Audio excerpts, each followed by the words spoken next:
Hello বন্ধুরা, সবাইকে জানাই মহালয়ার অনেক অনেক শুভেচ্ছা। ভিডিওটা যেহেতু সকালের ছিল, তাই আমি সকালে ছাড়তে পারিনি, একটু ঝামেলা ছিল তার জন্য ঘরে। তা আমি এটা বিকেলে ছাড়ছি। তো তোমরা সবাই মহালয়া ঘুরতে বেরিয়েছিলে নাকি? আমিও বেরোয়েছিলাম সকালে এসে মামামকে নিয়ে একটু, আর আমি, আমার মাম্মাম আর ওর পাপা, আমরা তিনজন বেরিয়েছিলাম। কী করবো, আগেকার দিনগুলো খুব মনে পড়ে।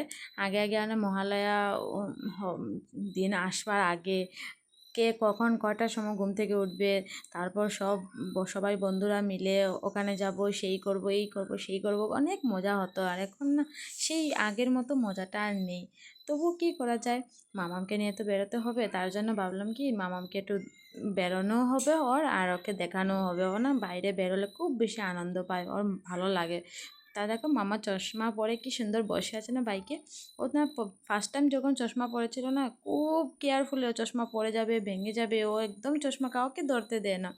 হুম, খুব ভালো লাগতো ওর চশমা পরে। তো যাই হোক, আমরা সামনেই একটা পাশে একটা ব্রিজ ছিল, এখানে এসে তো আমরা একটু ফটো উঠলাম। আর দেখতে পেলাম কি ওখানে অনেক সুন্দর সুন্দর কাশফুল ফুটে আছে, দেখতে কি মজা লাগছিল। এই দেখো আমার পিছনে। আমি যদি আগে জানতাম, আমার সোনামামকে এখানে রেডি করে এখানে এসে একটু কিছু ফটোশ্যুট করতাম। কিন্তু কি জানো, আমি ভেবেছিলাম ফটোশ্যুট করব, কিন্তু জায়গাটা খুঁজে পাচ্ছিলাম না। আজকে জায়গাটা খুঁজে পেয়েছি, কিন্তু ওর যে ড্রেসটা আমি অর্ডার করেছিলাম না, ওই ড্রেসটা এখনও আসেনি, তার জন্য আর ভিডিও ভিডিও ফটো কিছুই শ্যুট করা হলো না। দেখি পূজার আগে যদি চলে আসে, তাহলে ভাবছি এখানে এসে ওর একটু ফটোশ্যুট করব। তো দেখতে দেখতে আমি নিচে চলে আসলাম। ওখানে কাশফুলের সামনে দেখে খুব ভালো লাগছিলো, তাই ভাবছি, ওকে বলছিলাম যে একটু চলো না নিচে যাই, গিয়ে একটু ফটো উঠবো।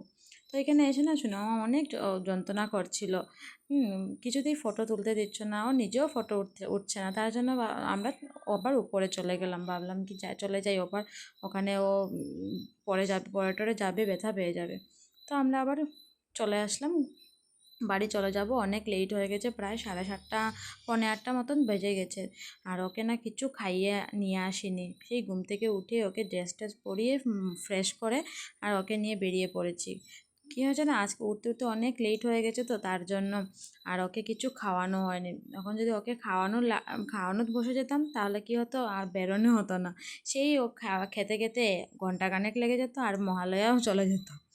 তো যাই হোক, এখানে দেখো কি সুন্দর ভালো লাগছে না, মেঘলা মেঘলা ওয়েদার, আর এখানে ধান ক্ষেত। খুব ভালো লাগে না মহালয়ার দিনটা, সকালটা একটা জাস্ট দেখতে একটা আলাদাই ভালো লাগে, যে মা আসছে আসছে ভাব, সেটা দেখতে খুব মজা লাগে। তো যাই হোক, আমরা ভাবছিলাম কিছু খাবো, কিন্তু সোনামামাকেও কিছু খাওয়ানো হয়নি, তার জন্য ভাবছি যে আগে কিছু নিয়ে বাড়ি চলে যাব, ওখানে আর বসে টসে খাবো না, কেন খেতে অনেক লেট হয়ে যাবে। তার জন্য ভাবছি কিছু নিয়ে যাবো। তো যেখানে পাশে একটা দোকান ছিল, ওখান থেকে পুরি আর সবজি নিয়ে আমরা বাড়িতে চলে যাব ভাবছি। তো বসে খাবো না, ঘরে গিয়ে আগে সোনামামাকে খাইয়ে তারপর আমরা একটু কিছু খেয়ে নেব।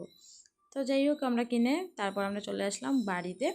বাড়িতে এসে তারপর একটু ফ্রেশ ট্রেশ হয়ে আর ওকে কিছু খাইয়ে তারপর আমরাও কিছু খাবো। অনেক খিদে পেয়ে গেছিলো, সেই সকালবেলা উঠেছি, ঘুরতে ঘুরতে না অনেক খিদে পেয়ে যায়। তো দেখো, আমার সোনামা বেলুন নিয়ে কীভাবে খেলা করছে, ওর খুব ভালো লেগেছে বেলুনটা। তো যাই হোক, আমরা ঘরে চলে আসলাম, চলে এসে আমি ফ্রেশ ট্রেশ হয়ে জামা কাপড় বদলে আর তাকে আমার সোনামামকে খাইয়ে নিয়ে আর আমরাও বসে গেছি খেতে। এদিকে টিভিতে মহালয়া চলছে, মহালয়ার ভিডিও চলছে, তা আমরাও এদিকে বসে বসে টিভি দেখে দেখে আমরা দুজন খেতে বসে গেছি। তো আজকের মতো এখানেই। তোমরা যদি ভিডিওটি ভালো লাগে, লাইক কমেন্ট শেয়ার করে দিও। Tata, by.